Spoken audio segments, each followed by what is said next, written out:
দিদি, আপনি যখনই কোনো স্ট্যাটাস দেন সেটাকে কেন সবাই রহস্যমূলক হিসেবে ধরে নেয়? হ্যাঁ, এটা খুব ভালো একটা প্রশ্ন।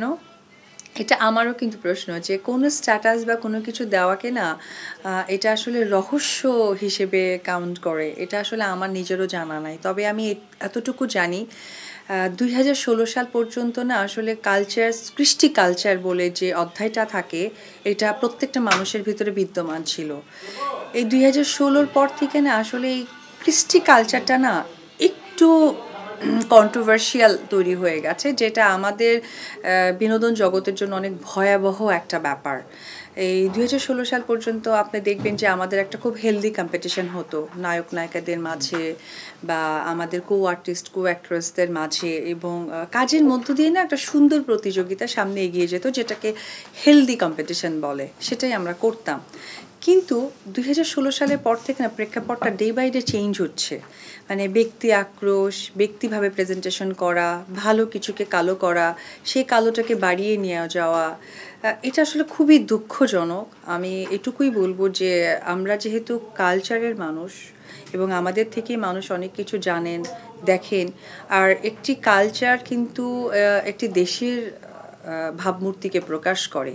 তো সেটা যদি একটু ডিফারেন্ট হয়, এটা কিন্তু আসলে সকলের মধ্যেই কিন্তু এটা প্রভাব পড়ে। তো আমি আশা করব যে স্ট্যাটাস বা যেটাই হোক সেটাকে অন্যভাবে প্রেজেন্টেশন করার কিছু হয় না, কারণ ফেসবুক বা যে গণমাধ্যম জায়গাগুলো থাকে এটা সত্য সততার, মনের ভাব প্রকাশ করার, ভালো মন্দ বহিঃপ্রকাশ করার একটি জায়গা। আচ্ছা, গত ২ মাস পর্যন্ত আসলে কালচারাল কোনো কাজগুলো হচ্ছে না, সেটা দেশের প্রেক্ষাপট, প্রাকৃতিক দুর্যোগ বিভিন্ন কারণে হয়ে ওঠে না। তো এখন আবার টুকটাক করে শুরু হচ্ছে। তো আপনার আসলে সামনে কাজের পরিকল্পনা কি, যেহেতু দীর্ঘদিন বন্ধ ছিল? আবার একটা সিনেমার কাজের ব্যাপারে কত কি হচ্ছে বা কি প্ল্যান আছে?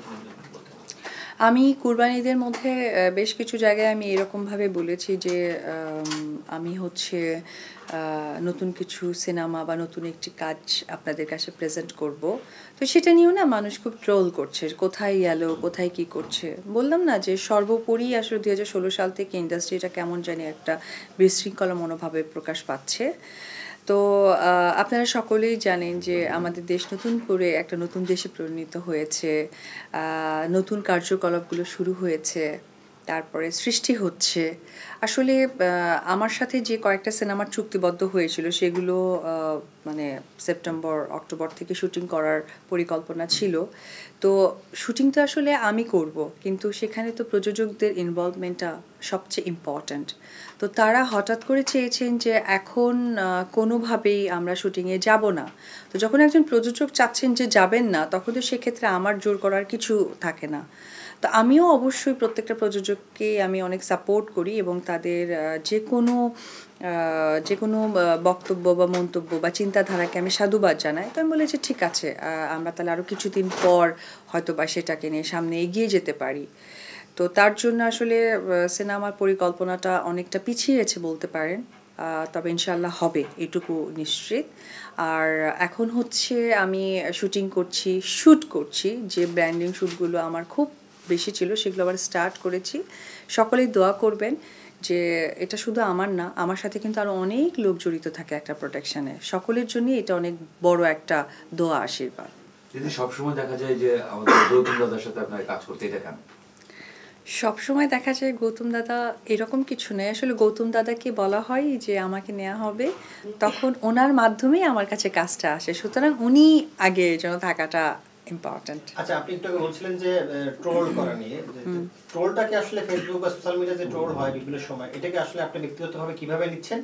আর যারা ট্রোল করছেন তাদের উদ্দেশ্যে আপনার কোনো বার্তা আছে কিনা? প্রথমত কথা, ট্রোলটাকে কখনোই আমি ব্যক্তিগতভাবে নেই না, কারণ ট্রোল তো ট্রোল, সেটা হয়তো বা এঙ্গেজমেন্ট বাড়ানোর জন্যই করা হয়, এবং সেখান থেকে অনেকেই আছেন মনিটাইজেশন করা পেজ থাকে বা তাদের সেই সোশ্যাল পোর্টালগুলো থাকে, তারা মনিটাইজ মানে বুঝতেই পারছেন যে একটা মানি আর্নিংয়ের বিষয়টা থাকে। তো এটাকে আমি সাধুবাদ জানাই যেভাবেই হোক না কেন, এবং সেটা কিন্তু হচ্ছে বা তারা উপকৃত হচ্ছে। সো এটাকে আমি ডেফিনেটলি পজিটিভ ওয়েতে দেখি।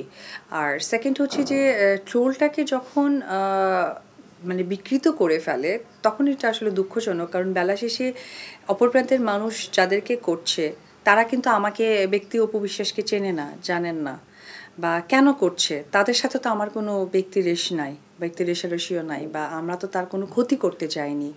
ভালো লাগা মন্দ লাগাটা অবশ্যই আমাদের প্রত্যেকটা মানুষের কাছে বিদ্যমান, কিন্তু সেটা নোংরামিতে যখন চলে যায় তখন আসলে এটা আমার থেকে যারা করেন তারাই প্রশ্নবিদ্ধ। কারণ বেলা শেষে তাদেরও ফ্যামিলি, বা তারা যখন তার পরিবারের দিকে তাকাবে, তার হয়তো বা পরিবারের ভাই বোন আত্মীয় স্বজন কেউ একজন তাকে নিয়ে এরকম ট্রোলের কথা বলছে, তখন কিন্তু তাদের মনটা খারাপ লাগে।